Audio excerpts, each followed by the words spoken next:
because they need another Hitler. In fact, they need several Hitlers to get us into this World War III, and they're working hard at it.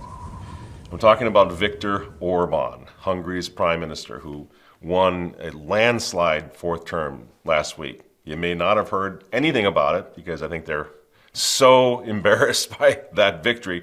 Or if you heard anything, you would have heard that Adolf Hitler got a fourth term, right? Because that's how it's being painted. A new Hitler, against the whole Soros crime syndicate. Somehow, Viktor Orbán managed to win. What's your problem with George Soros? Tell me what's your problem with him. Well, we face here an international speculant who's earning lots of money, and that money is being spent around the globe for obvious purposes. Most of these purposes are being interpreted and, again, camouflaged as philanthropic goals and aims. But we all know that money always talks. He's got a vision about the working of the world, open society, and other philosophical concepts. And very definitely, he's got a plan. He's got a vision about the future of Europe if it's about migration. And we fully disagree. And see, now Viktor Orbán has won, which is a major embarrassment to them because they poured everything into taking him down just like they did against Trump. And so now we're going to hear the same thing over and over again. Viktor Orbán is a fascist thug who threatens the very lifeblood of Europe. A longtime Putin ally just cruised to re-election. Hungary's authoritarian leader, Viktor Orbán, won the country's parliamentary elections, clinching a fourth consecutive term. And to his credit, Tucker Carlson actually dared to go over to Hungary and ask a few questions of Mr. Orbán. And now, according to the media, Tucker Carlson might as well have interviewed Adolf Hitler a couple of weeks ago. Conservative pundit and Fox News host Tucker Carlson has spent this week broadcasting his primetime show from a curious location, Hungary, a country that stands as the modern-day example of how a democracy becomes an authoritarian, white supremacist, fascist regime. That interview, by the way, I think it's on Fox Nation, isn't it? I think so. I highly recommend it. You got to watch the whole thing before you jump into the current thing regarding Viktor Orbán, that he's an authoritarian psycho who must be stopped, because that's not true. But I wanted to, as it happens and as it unfolds in real time, to show you they're going to bring the same apparatus now that they did against Trump and Putin and anybody else they don't like, Salvini in Italy. Now they're just going to hook it up and apply it to Viktor Orbán in little Hungary, one of the few countries that's hanging on to its own identity as a European nation, by the way. When the President of the United States describes you as a totalitarian thug, which is a very serious thing to say about somebody, I would note, I mean, that suggests that, why wouldn't the Biden State Department work to prevent you from being reelected? I think sooner or later the Americans will realize that issues in Hungary must be decided by the Hungarians. And I think you know why they hate this man. You know why Viktor Orbán must be a psycho. It's because he's swimming upstream in Europe. He's going against the current. It's because he banned adoption for same-sex couples some years ago. It's because he believes in marriage between one man and one woman. In fact, he legally defined a family according to the traditional Christian views of marriage. Be careful before you jump on the bandwagon that this guy is Adolf Hitler. And you're going to hear all sorts of scary stuff. How evil this guy is. Doing evil things like defining marriage as a Christian institution, the nucleus of society between one man and one woman. That's what they're talking about when they call him this dictator thug now. And he's the guy that in the preamble to the Hungarian Constitution of 2011 states that Hungary is, quote, proud that our king, Saint Stephen, built the Hungarian state on solid ground and made our country a part of Christian Europe 1,000 years ago. Viktor Orbán's the one that also in that constitution says Hungary, quote, recognizes the role of Christianity in preserving nationhood. You see what you're seeing here? You're seeing the last vestiges of Christendom being defended by one tiny little country in Eastern Europe. And the whole world has turned on him like a pack of bloodhounds. He's evil, fascist. This is why I'm pleading with you. Please don't believe these people on anything. It's all propaganda. And I don't need Orbán to be saint, Charlemagne, or anything else. But it's propaganda what they're saying against him.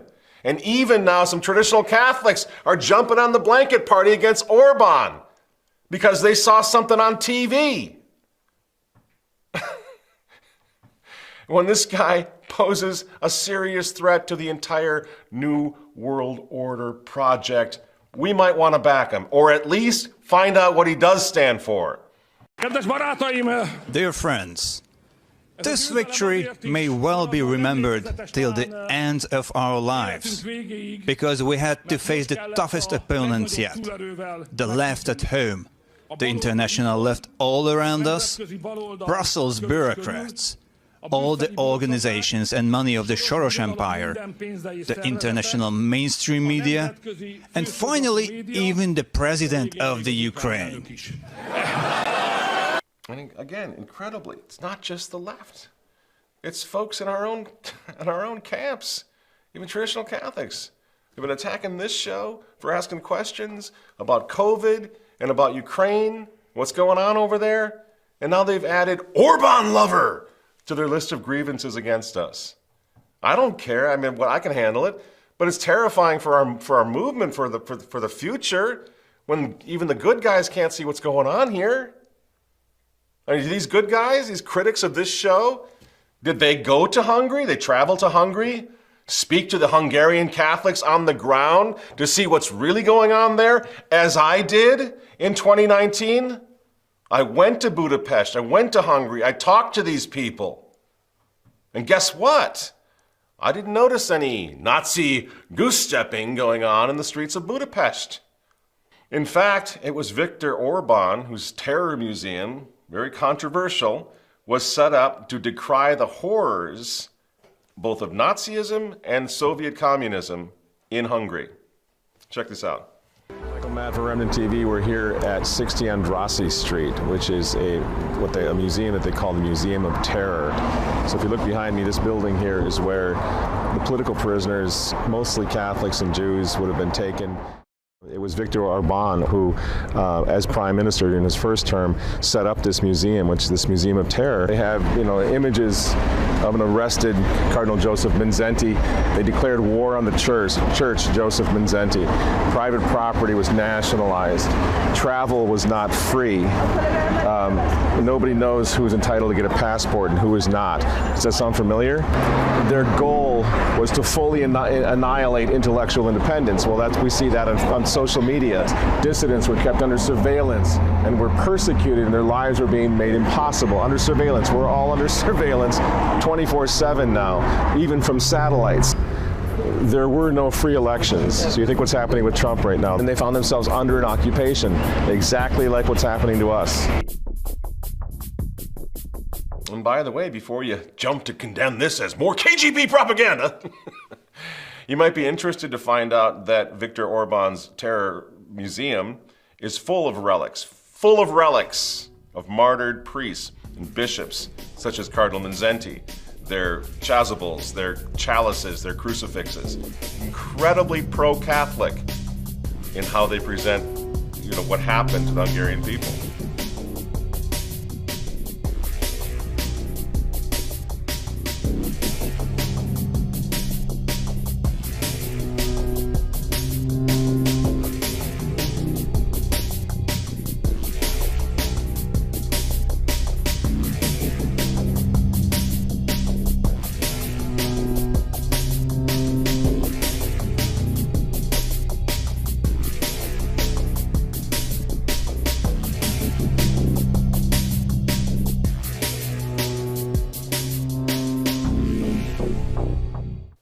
So that's what's going on the ground in Hungary. If you go there, you'll find that out. And you'll speak to people who are very happy with the way things are going, and he's pro-family. He's encouraging large families, encouraging marriage, encouraging Christianity in Hungary. But here we go. All you're going to hear is that Viktor Orbán is a racist, probably a rapist. He's certainly a Nazi. He's a fascist freak. And how do you know? Well, because they said so on TV. Yep. You see how it works, friends?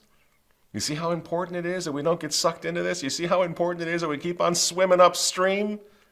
Keep using our brains, keep asking questions? Because this is all a lie. No matter what they're talking about on TV right now, it's a lie.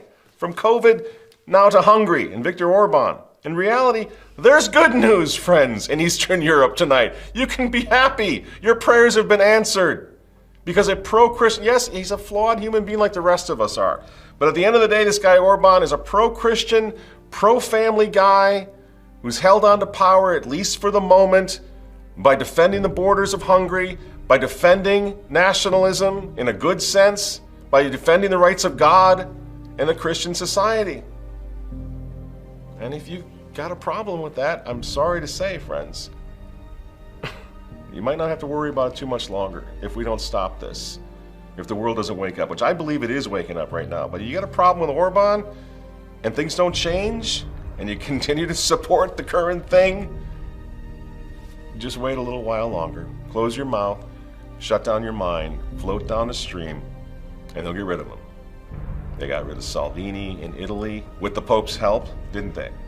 They got rid of Donald Trump with the Pope's help, didn't they? And sooner or later, they'll get rid of a guy like Viktor Orbán. And then I wonder where we'll be.